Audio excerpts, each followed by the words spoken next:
Hi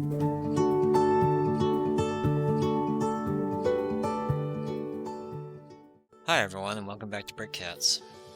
I appreciate your time, and if you enjoy my content, thanks in advance for leaving a like, leaving a comment, or subscribing to the channel. Your support means more great mock reviews and LEGO Star Wars content in the future. Today we're doing another question and answer section. As always, if you have a question or topic you'd like me to discuss in a future video, please leave them in the comments, email me, message me on Instagram, or whatever other way you'd like to get in touch with me. I decided if you leave a comment in a public venue, for example YouTube comments or Instagram comments, I may elect to use a screenshot. However, if it's not public, I will not attribute it to you unless you want me to. Getting right into it, a user on Instagram asks, do you ever buy from BrickOwl for MOCs? Also, what MOCs do you have in the works? I have never actually bought from BrickOwl. I looked around on it a couple of times, mostly comparing prices for a part. I have not purposely excluded them from when I buy parts, but I just never had the need. My workflow is pretty heavily integrated into Bricklink at this point, so I doubt I would buy from BrickOwl, other than to compare prices on a part I couldn't get from Bricklink at an acceptable price, if that were ever the case. The few times that I was looking for things on BrickOwl to compare, they were rather expensive pieces, like the 13252 windscreen for the U-Wing. But in that case, the same sellers that were selling them for $40 on Bricklink were selling them for $40 on BrickOwl, so there was no advantage. As for MOCs that are in the works, I'm collecting parts for the Jirac TIE series, a snowspeeder, 2 X-Wings, a B-Wing, and I finished the BrickVault GR75 medium transport, the Jirac TIE Fighter, and a TIE Whisperer, all of which I have reviews planned for. A user in a direct message asks, what are some things you wish more MOC designers would do in terms of quality? Well, I hope I've interpreted this question correctly, but there are actually 3 major things I wish more designers did that I've mentioned a couple times or alluded to in my various videos. First, I really wish sharing a parts list without having to buy a set of instructions was the general accepted practice. It's simply not probable that someone will divine how to put together a large-scale model without the instructions, and by large I mean anything 1,000 pieces or more. And I think that if that person could do that, they would probably just design their own, or they probably already have.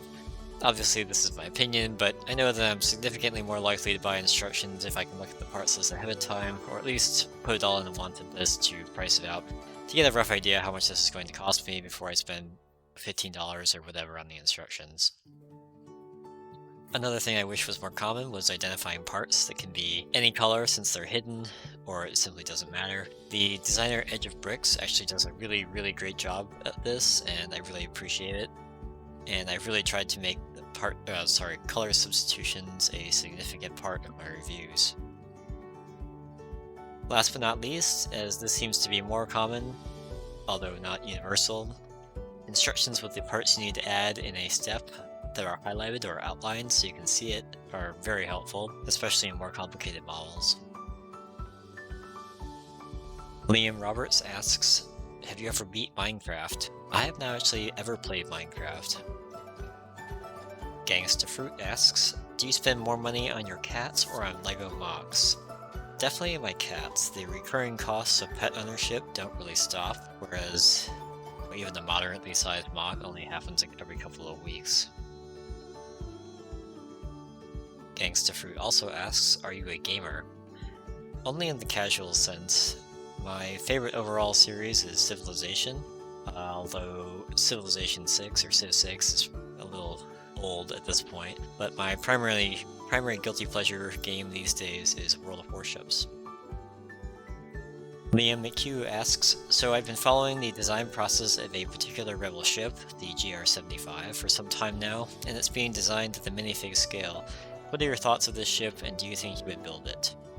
I think I saw this, or maybe something like it. Perhaps this was on Facebook or something, but Liam, if you leave a link, I'd love to see exactly which one you're referring to. Anyway, my initial thoughts are that this would be an expensive model to make, and I'm not sure I personally would care enough to spend a lot of money on what's fairly a kind of ho-hum ship.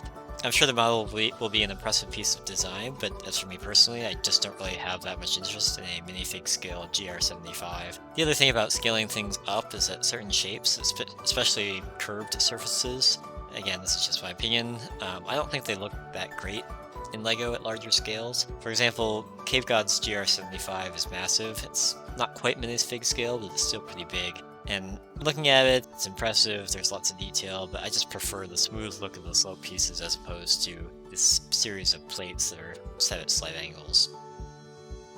As for if I would build it, I guess in a perfect world where I have unlimited time and unlimited money, I definitely would, but realistically, it's probably not going to happen. And last for today, a follower on Instagram asks, what's your next purchase? That's probably going to be some Bricklink order of some kind, but I did just buy the new space shuttle, set 10283 I think, and of course, LEGO's website was unresponsive for 20 minutes right after midnight when it went available on lego.com, but so it goes. That's going to be all for today. Don't forget to leave a like or a comment or a question, subscribe to the channel, or follow me on Instagram for more LEGO Star Wars content. Thanks as always for watching, and I hope to see you back next time.